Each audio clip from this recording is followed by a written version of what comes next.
गौर से देख लीजिए इस तस्वीर को, बस पर्दा हटने की देरी है। इसके बाद इस पर्दे के पीछे जो तस्वीर आपको दिखेगी, उस तस्वीर को देखकर या तो आप चौंक जाएंगे या फिर कहेंगे लुकिंग लाइक अ वाव। जी हाँ, ये तस्वीर ही कुछ ऐसी है और ये तस्वीर आपको बिहार में छोड़कर कहीं और देखने को नहीं मिलेगा। जी हाँ, बुद्ध भगवान की ऐसी तस्वीर जो विश्व में आपको सिर्फ बिहार के बोधगया में ही दिखाई पड़ेगा। पूरा वीडियो हम विस्तार से बताते हैं, उससे पहले भगवान बुद्ध के लिए कमेंट बॉक्स में 2 शब्द जरूर लिखेंगे और वीडियो को ज्यादा से ज्यादा शेयर कीजिए। जो लोग कहते हैं कि बिहार में क्या है, उन्हें दिखाइए कि बिहार में जो है वो शायद आपके यहां नहीं है। यानी बोधगया में विश्व का सबसे लंबा स्लीपिंग मोड में भगवान बुद्ध का प्रतिमा है, जिसका अनावरण कल रविवार को हुआ है। बौद्धिक मंत्र उच्चारण के साथ विभिन्न देशों के बौद्ध श्रद्धालुओं ने उद्घाटन किया। बोधगया में देश के सबसे बड़े स्लीपिंग बुद्ध का लोकार्पण किया गया। यह 100 फीट लंबी और 30 फीट ऊंचा भगवान बुद्ध की मूर्ति है। उद्घाटन के मौके पर विभिन्न देशों के बौद्ध श्रद्धालु शामिल हुए और अपने अपने देश के बुद्धिस्ट मंत्र उच्चारण के साथ प्रार्थना किया। इसका निर्माण गया बोधगया सड़क मार्ग के अमवा गांव के पास बुद्धा इंटरनेशनल सेंटर के द्वारा उद्घाटन किया गया है। बोधगया में आए विदेशी पर्यटक पहले महाबोधि मंदिर में दर्शन करते थे एवं कई मोनेस्ट्री में भी पूजा दर्शन करते थे, लेकिन अब पर्यटकों के लिए देश के सबसे बड़ा शयन मुद्रा में भगवान बुद्ध के दर्शन कर सकेंगे। वर्ष 2019 में इसकी नींव रखी गई थी और 2023 के अंतिम महीनों में इसका उद्घाटन कर दिया गया। बता दें कि भगवान बुद्ध 4 मुद्राएं में हैं, जिनमें जन्म, ध्यान, साधना और महापरिनिर्वाण शामिल है। कहा जाता है कि भगवान बुद्ध शयन मुद्रा में ही अपने प्राण त्याग दिए थे।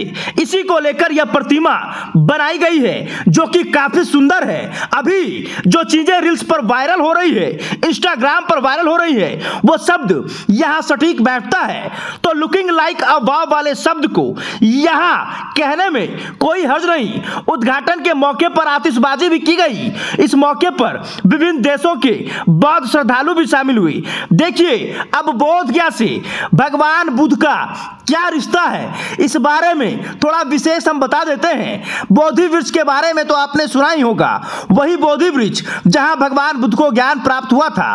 पहले तो आप ये जान लीजिए कि बोधि का मतलब ज्ञान होता है और वृक्ष का मतलब पेड़, यानी ज्ञान का पेड़। दरअसल बोधि वृक्ष बिहार के गया जिले में बोधगया स्थित महाबोधि मंदिर परिसर में स्थित एक पीपल का पेड़ है। इसी पेड़ के नीचे ईसा पूर्व 531 में भगवान बुद्ध को ज्ञान प्राप्त हुआ था। इस पेड़ की भी बड़ी विचित्र कहानी है, जिसके बारे में शायद ही आप जानते होंगे। आपको जानकर हैरानी होगी कि इस पेड़ के 2 बार नष्ट करने की कोशिश की गई, लेकिन हर बार चमत्कारिक रूप से यह पेड़ फिर से उगाया था। बोधि वृक्ष को नष्ट करने का पहला प्रयास ईसा पूर्व 3वीं शताब्दी में किया गया था। वैसे तो सम्राट अशोक बौद्ध अनुयायी थे, लेकिन कहते हैं कि उनकी एक रानी तिसरचियता ने चोरी छुपे वृक्ष को कटवा दिया था। उस समय सम्राट अशोक दूसरे प्रदेशों की यात्रा पर गए हुए थे। हालांकि उनका यह प्रयास विफल रहा था। बोधि वृक्ष पूरी तरह नष्ट नहीं हुआ था। कुछ ही सालों के बाद बोधि वृक्ष की जड़ से एक नया पेड़ उगाया था। जो उस पेड़ को बोधि वृक्ष की दूसरी पीढ़ी का वृक्ष माना जाता है,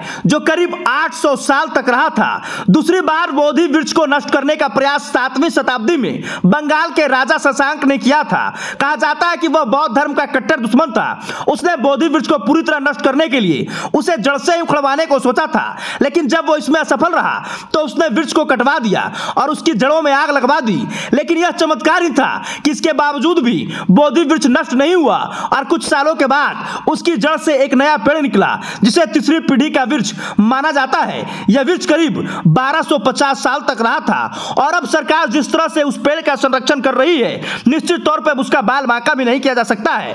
बाकी इस प्रतिमा को लेकर आप क्या सोचते हैं और बिहार के बोधगया को लेकर आप क्या कहना चाहते हैं, कमेंट बॉक्स में जरूर बताइएगा और वीडियो को ज्यादा से ज्यादा शेयर जरूर कीजिएगा। धन्यवाद।